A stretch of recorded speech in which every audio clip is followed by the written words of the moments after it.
Hey folks, I hope you guys are doing good. So today we're talking about another large moment in world history. This is the Spanish conquest of the Aztec Empire. So I made a video really recently about the Age of Discovery. This was the age, starts like around the early 1500s. Early 1400s, with some Portuguese exploration into the kind of the islands, archipelagos of West Africa, and seems to culminate, if I'm not mistaken, you could call the end of it sort of kind of 1520s, but I think they extended all the way to the end of the 16th century, I think. Basically, we have Ferdinand Magellan, Christopher Columbus, Vasco da Gama, each one, discovering a new kind of part of the world, respectively. And so now we're talking about something that happens during this age of discovery, which for me was, personally a really I remember having a book about it as a kid, and it was like one of those picture books, and it was, as a child, it was a really captivating book, because it was the clash of, the Spanish Empire, and this sort of ancient South American tribal empire. So of course, as I've gotten older, I've researched it more. There's an excellent book called Guns, Germs, and Steel, and also Yuval Noah Harari's book. I'm blanking on the name. It's also like a brief history of mankind, I think it's called, that talks about this moment. So it's if you take a look at the quick sheets.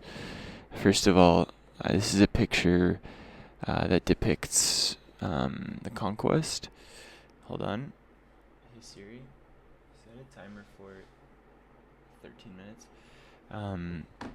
This is an image depicts what's going on from the conquest of Mexico series. It depicts the fall of Tenochtitlan. In this really strange, kind of almost psychedelic style, where perspectives are kind of morphed. I think it makes sense that art is kind of wrong. They're not good at doing perspective yet, because I think that's something that happens during the Renaissance. Actually, this is in the Renaissance, according to the timeline. So that's wrong.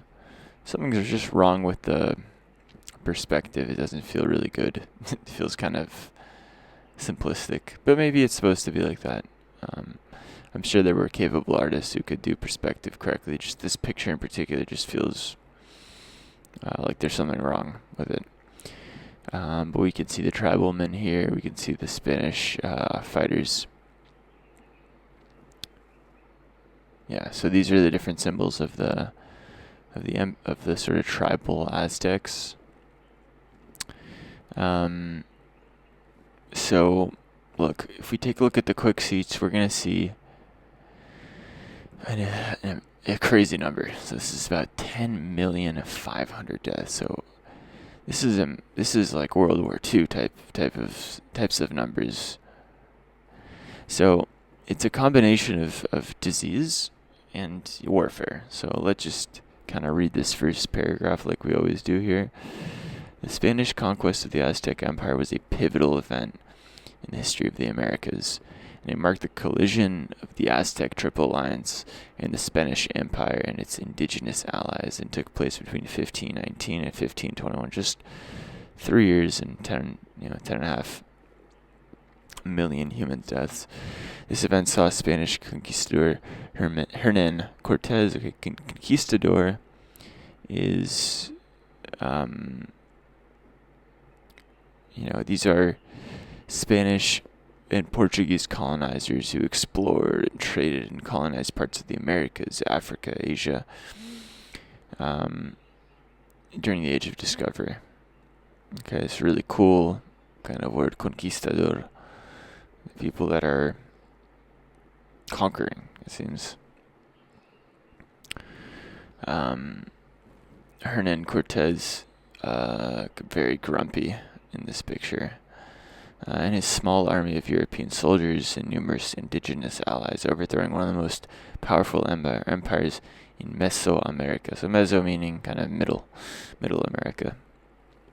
So he's led by the Aztec ruler Moctezuma II. The Aztec Empire established dominance over central Mexico through military conquest and intricate alliances. The Aztec Empire ruled via hegemonic control by maintaining local leadership and relying on psychological perception of Aztec power. Backed by military, the Aztecs normally kept subordinate rulers compliant. This was inherently an unstable system of governments, as the situation would change with any alteration in status quo. Combination of factors, including superior weaponry, strategic alliances with the oppressed or otherwise dissatisfied opportunistic indigenous group, and the impact of European diseases. So this can't be downplayed. So just on the tip of the fork. So the people living in Mesoamerica were isolated from the world, from Europeans for basically their entire evolutionary history up until that point. The moment Europeans arrived there, they came with their cache of microbes that developed in isolation from them. In Europe, microbes and microbes that are very specific to Europeans, namely all kinds of microbes that you would get from farming cattle and pigs and different just different diseases in general. And all of a sudden, when these microbes hit the populations in Mesoamerica who are not vaccinated for this stuff, it just wipes them out in hordes. Okay, so we can just see smallpox, for example, kills 5 to 8 million. Okay, then you have to lift a sword, and you got 5 to 8 million people dead, just basically devastating the population, which is kind of hard to grok. It's hard to grok that's the power of like a disease. 5 to 8 million. The invasion of Tenochtitlan is the capital of the Aztec Empire. I wonder if that's modern day Mexico City.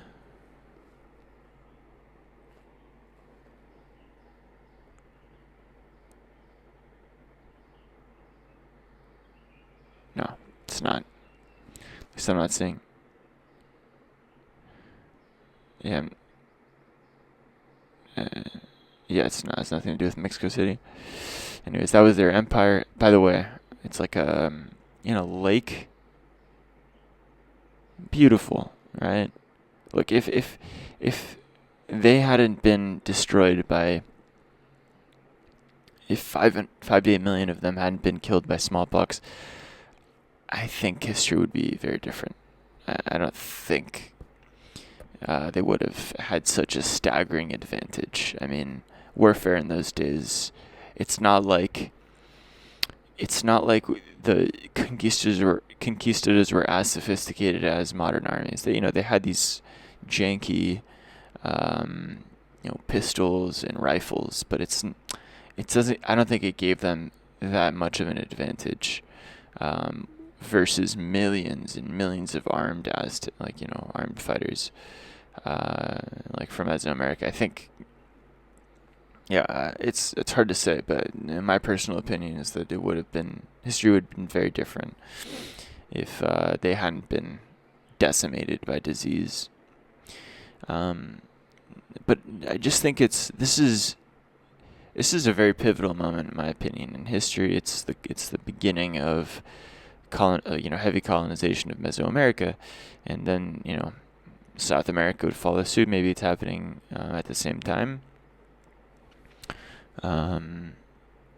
let's just have a look here. So we have on the belligerents, we have Habsburg Spain. So Habsburgs is something we talk about. The Habsburg is this ruling family this royal family that gets their fingers in a lot of different facets of old European history, and especially these this time. But it is curious that we have different indigenous allies as well. So we have these different Mesoamerican tribal entities and tribes that's they're listed here that seem to have been bought or genuinely just made peace with the Habsburg Spaniards.